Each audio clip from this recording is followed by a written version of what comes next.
I have people come to me all the time, they're like, I'm so sorry, but I just wanted to tell you, I think your arm is really cool. I'm like, why are you sorry? Of course it's cool. Like, I have it look like this, it has lights in it. Like, I know it's cool. This is Angel Giuffria. She's an actress, or as she describes herself, a bionic actress. Angel is a congenital amputee, and she wears a high-tech prosthetic arm that she likes to tinker with and customize. Angel has been in some pretty big movies over the years, like Green Lantern and The Accountant and The Hunger Games. I met Angel while she was in London to talk about disability representation and the dual struggle of getting characters with disability to be present in the script, but also not entirely defined by their disability. How long have you been an actress? Let's start that way. It's gotten faster and faster. Obviously, it was like that first year I got one role, and this past year in 2018, I've booked 4 roles, so. What kind of roles are they like? You'd be a wonderful showcase for the technology. That's nothing. Say if you check my credits, a lot of the time it'll end up being like hospital patient or bionic this or amputee something, which, you know, those roles should have someone with a limb difference. But at the same time, that's not all the character is. That's not all I am. I'm a sister and I'm a daughter and I'm a girlfriend, and I would like to go out for more of those roles. So this past year I had my first film that came out that had a role like that. Congratulations. Thank you. Yeah, I was flower clerk. And it was funny because I remember my mom going, you don't even have a name in it.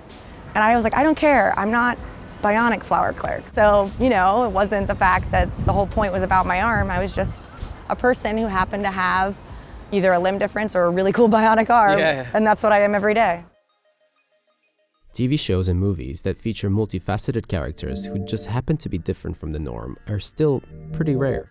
How's it coming in there? Breaking Bad is a show that really challenged the norm. Fine. Walter Jr. is a major character. Nah, he looks like a businessman. He's a teenager, a son, a friend, who also has cerebral palsy.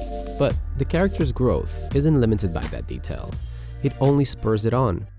And that's what made him so real and relatable. I thought we were going to Cold Stone Creamery. So I tracked down RJ Mitte, the actor who plays Walter Jr. And it was pretty early in the morning, I might add. My name's RJ Mitte. My wake-up alarm. To talk about the watershed moment in disability representation that his character represents. For a long time, during Breaking Bad and a little bit after Breaking Bad, I had to have kind of a career switch, because every role and every good role and paying role that I got or was going to get, I was drooling in a wheelchair. That was it. Those were the only roles. So it was either work as an actor or find a new way, which I had a career as an actor.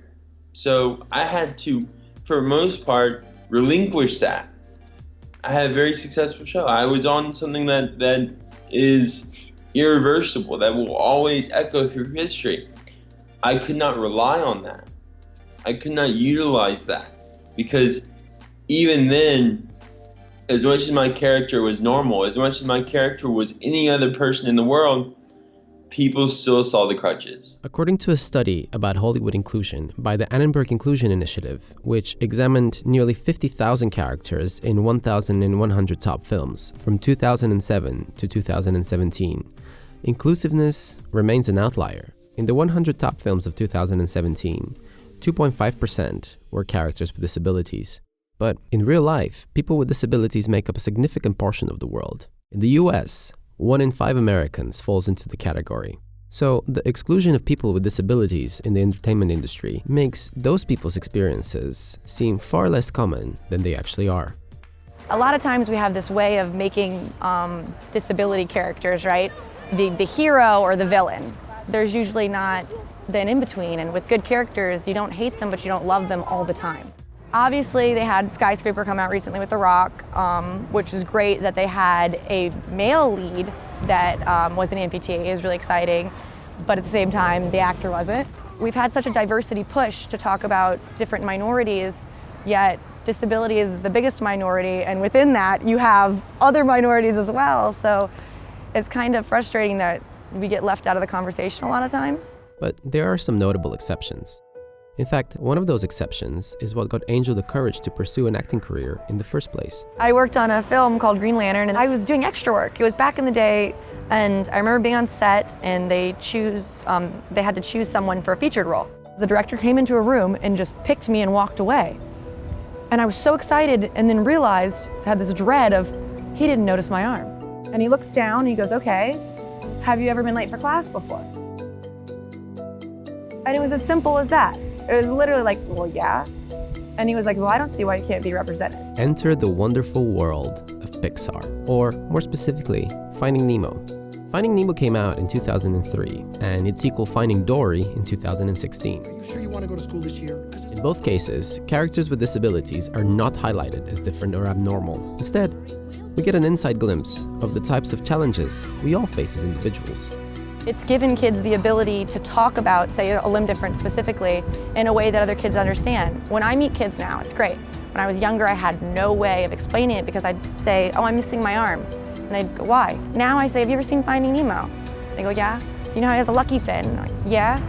That's it, that's all they need. They just needed to know there was something that existed that was normal, right? Nemo was normal to them. So things seem to be changing, and with productions like Breaking Bad, the new normal is adapting.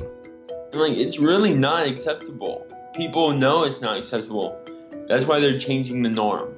And that's why pretty soon amputee number 1 will have a name. And will be different. And it won't even reference amputee. It will just be a common thing. It won't be something abnormal. With people like Angel and RJ at the forefront, the portrayal of disability is changing perceptions. But we all have a role to play in refusing to perpetuate stereotypes about individuals and refusing to believe that an imagined community where everyone is comfortably similar actually exists. And it takes time to change your mindset. It takes time to change your belief, because these are beliefs. We believe that disability is a weakness. We believe that it's an illness. It's something that we have to cure, and we have to eradicate this. It's something that we have to fix. I view the opposite. I view that disability is an asset. Disability is knowledge, it's power, it's a personal challenge to who you are as an individual to grow past what you were yesterday.